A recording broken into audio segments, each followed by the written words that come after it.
Адамдардың көпшілігі өмірін өзгертуге тырысады. Біреуі көбірек ақша тапқысы келеді. Біреуі өзіне сенімді адамға айналғысы келеді. Бірақ олар нәтижені өзгерткісі келеді, ал парадигманы қозғамайды. Көпшілік өз өмірін өзі таңдап жүрін деп ойлайды.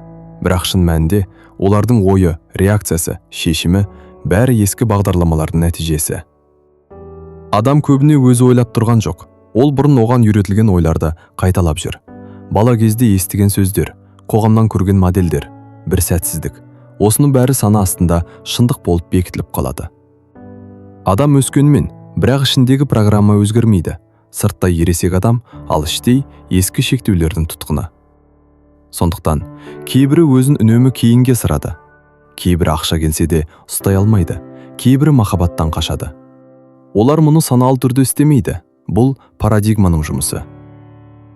Енді парадигманы бұзудың жолы. Менде талант жоқ, мен кеш бастадым. Менде мүмкіндік жоқ деген ескі әңгімеңді тоқтат. Бұл ескі бағдарлама.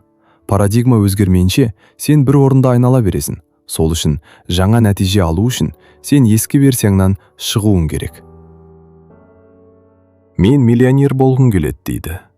Бірақ ішкі санада ақша қиын келеді. Бай адамдар өзгеріп кетеді. Менде ондай мүмкіндік жоқ дейді. Сонда сыртқы арман мен ішкі сенім бір-бірімен соғыса бастайды. Ал адамның өмірін көп жағдайда арманы емес, ішкі сенімі жеңеді. Сол үшін кей адамдар өмір бойы қалаймын деңгейінде қалып қояды. Өйткені олардың санасы жаңа өмірді қабылдамайды. Адам ақша деңгейіне емес, сана деңгейіне сәйкес өмір сүреді. Егер адамның ішінде тапшылық ойлауы болса, ол көп ақша тапса да, қайта сол деңгейге түсіп кетуі мүмкін. Себебі оның ішкі образы өзгермеген. Егер сен кішкентай кезден бастап, бізге көп нәрсе бұйырмайды деген ортада өссең, сенің санаң үлкен өмірді қауіпті нәрсе ретінде қабылдауы мүмкін. Міне сондықтан, кедейлік тек ақшаның жоқтығы емес, кедейлік ойлау формасы. Кей адамда ақша аз болса да, ойлауы бай болады. Ал кей адамда ақша көп болса да, сана әлі кедей болуы мүмкін. Көп адам ойлайды. Егер маған мүмкіндік берілсе, өмірімді өзгертемін. Көп жағдайда адамға мүмкіндік берілген, бірақ олар оны ұстай алмаған. Өйткені адамның сана деңгейі сол мүмкіндікке дайын болмаған. Бұл жерде өте терең нәрсе бар. Адам өз ішіндегі образдан жоғары өмір сүре алмайды. Егер өзіңді кедей адам ретінде сезінсең, сен үлкен ақшаға психологиялық түрде дайын болмайсың. Сол үшін шынайы байлық сыртта емес, алдымен санада пайда болады. Парадигма бір күнде қалыптасқан жоқ. Сен жылдар бойы бірдей ойладың, бірдей реакция бердің, бірдей қорқынышпен өмір сүрдің. Ми соған үйреніп қалған. Сол үшін сен өзгергің келгенде ми қарсыласады. Өйткені ми үшін жаңа өмір қауіп. Міне, сондықтан адам кейінге қалдырады, шаршайды, күмәнданады. Көп адам тағы бір видео көрсе, тағы бір кітап оқыса, өмірім өзгереді деп ойлайды. Бірақ проблема білімде емес. Сен көп нәрсені онсыз да білесің, мәселе қайталануда. Парадигма ақпаратпен емес, қайталанған тәжірибемен жазылады. Сол үшін жаңа өмірді миға күн сайын көрсету керек. Парадигма жай ғана ақпаратпен қалыптаспайды. Егер ақпарат адамды өзгертетін болса, онда кітап оқығанның бәрі бай болар еді. Бірақ шындықта олай емес. Өйткені ми ақпаратты емес, қайталанған тәжірибені шындық ретінде қабылдайды. Міне, ең маңызды жер осы. Сен бір нәрсені бір рет естісең, ол жай идея болып қалады. Бірақ сен оны күн сайын қайталасаң, ми оны бұл менің өмірім деп қабылдай бастайды. Сенің миың қазір кім екеніңе емес, өзіңді кім ретінде сезінетініңе бейімделеді. Сондықтан күн сайын бірнеше минутқа болса да, болашақтағы версияңа кіру маңызды.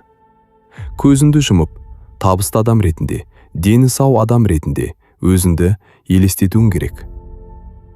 Көзіңді жұмғанда, жай ғана байлықты елестету жеткіліксіз. Өзіңді сол кеңістікте сезінуің керек. Басында бұл жалған сияқты сезіледі. Өйткені ескі парадигма қарсы тұрады. Бірақ уақыт өте келе ішкі образ күшейеді.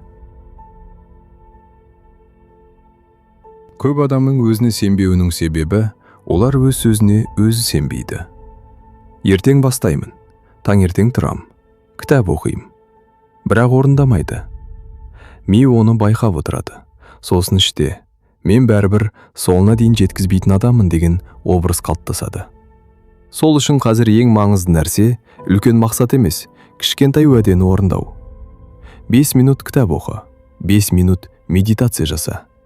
Төсегіңді жина. Күнде осыларды орындасаң, сен өзіңе деген сенімді қайта құрасың. Қазіргі адамдардың ең үлкен проблемасы шашыраңқылық. Бүгін мотивация, ертең бизнес. Арғы күні медитация. Сосын бәрін тастайды. Соңында ми тұрақтылық көрмейді.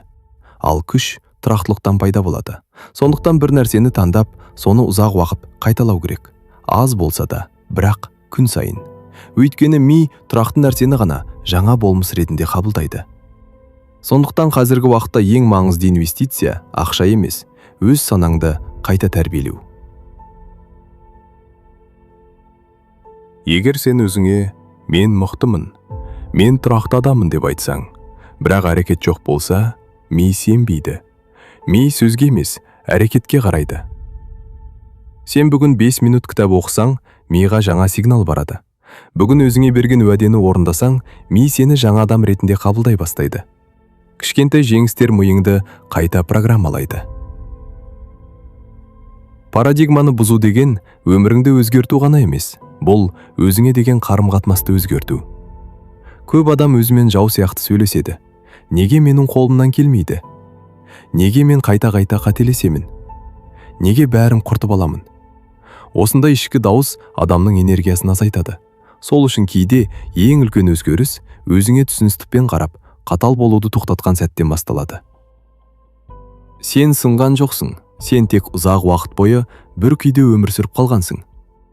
Бір күні сен байқайсың, сен бұрынғыдай қорықпайсың, бұрынғыдай кейінге қалдырмайсың, себебі санаң жаңа өмірге үйренеді. Міне, адам өмірі осылай өзгереді.